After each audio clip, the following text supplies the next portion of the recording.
God is a good God. And the first time I moved to Japan as a missionary, God told me to go to 5 different places. And one of the places was Okinawa.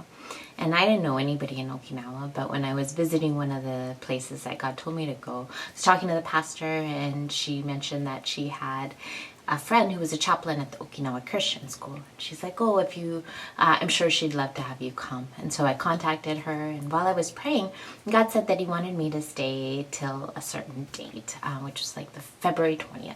But the chaplain, she said I could stay at the school till the 18th. And so I mentioned to her, oh, but I think I'm supposed to stay till the 20th. And she said, well, you can stay at the school till the 18th.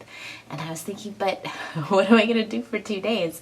And I thought about just coming back early because hotels are expensive. But then it's like, if I've quit my job and moved to Japan because I'm going to follow God, then why am I not going to follow him over 2 days? And so I decided I was just going to stay in a hotel.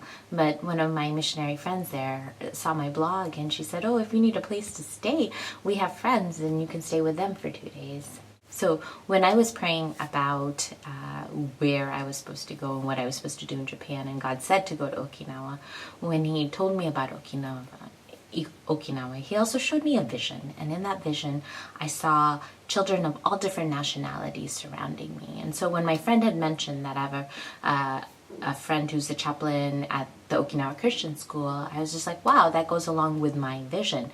And so I was pretty excited to go there. And while I was there during the week, I had a good time, met some really good people, got an opportunity to share a little bit.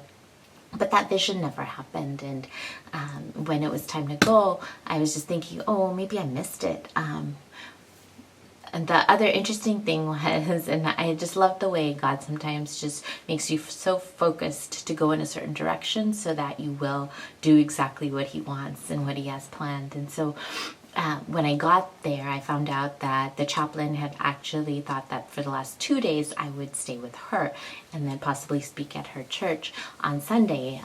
But for some reason, I was so set on, oh no, I'm going to stay with these other people. And I hadn't even met them. They were doing me a favor. But in my mind, this was the right thing to do. And there was no question about letting them know that, oh, I am not going to come and stay with you. I can stay with the chaplain. And so they found me on a Friday night, picked me up, and the first night we just talked and talked a lot. They shared about their lives, I shared about mine, and in the morning they were like, oh, you know, you're a doctor, and our church does medical missions in third world countries, and they're always looking for doctors.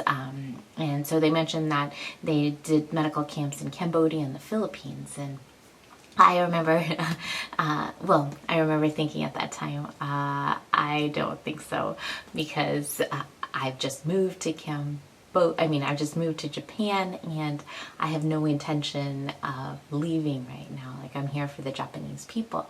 But because I was staying in their house, I just thought I'd watch their 1 or 2 minute video to be nice. And they showed me the one on Cambodia. And interestingly enough, I had met some missionaries a month or two earlier from YWAM, and the leader, she had said that she wanted to move to Cambodia and spend the rest of her life there because she just loved the people. And I just remember thinking, that's good.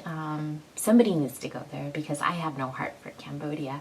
But as I watched this DVD on Cambodia, my heart, something just happened, and I started to cry. And I'm not a crier, and so I knew God was doing something, and I just felt like everything I was seeing, all the people, the patients that I was seeing, they all had congenital deformities or problems that they were born with, and that there's no real cure for, and that we as doctors going in on a medical mission could do for them. And I was like, wow, these people just need God to heal them. And while I was watching the video and crying, I just felt like I need to go, and God's going to do something about healing there.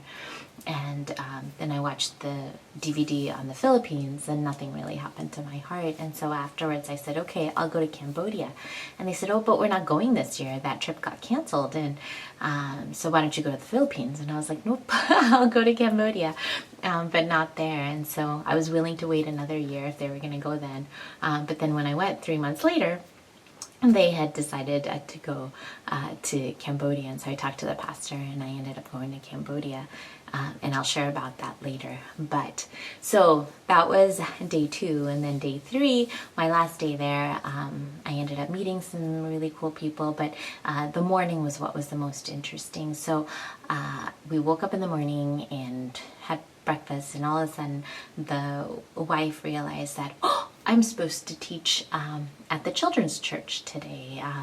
And so she's like, why don't you come with me and share something? So literally we had like 5 minutes, got stuff together and went. And I had no time to think about what I'm going to share about, what I'm going to say. And I wasn't really nervous even. And when she gave me a chance to share, I started off singing these old songs. I don't even know why. And then started just sharing some stories. And at the end, one of the little girls there, she was there for the first time. She came from a Catholic background, and this was the first time at this church. And she said, can God heal backs or crooked backs or something like that? And I said, of course he can. And then she said, well, I have scoliosis, can you pray for me? And so we prayed for her, and apparently she got totally healed. And all the kids just gathered around me, and I looked and I was like, oh my goodness, this was my vision. This is what I saw 3 months ago. And I thought it was going to be at the Okinawa Christian School, but God knew from the beginning it was going to happen here. And the way it happened was such a miracle, because it never should have happened. It was so last minute and so God orchestrated. And I just love the way that God is in control of our lives, and every single detail he has planned out. And as we walk in his ways, he will make everything happen. And so I hope the story encourages you that God knows everything, and he is in control, and he loves you, and he will lead and guide you. And even if you do things that don't make sense at times, he knows what's going on. And if you're worried, oh, am I going to follow him? Am I not? If you want to from your heart, he will help you do that, and he'll lead you so that you can. God bless.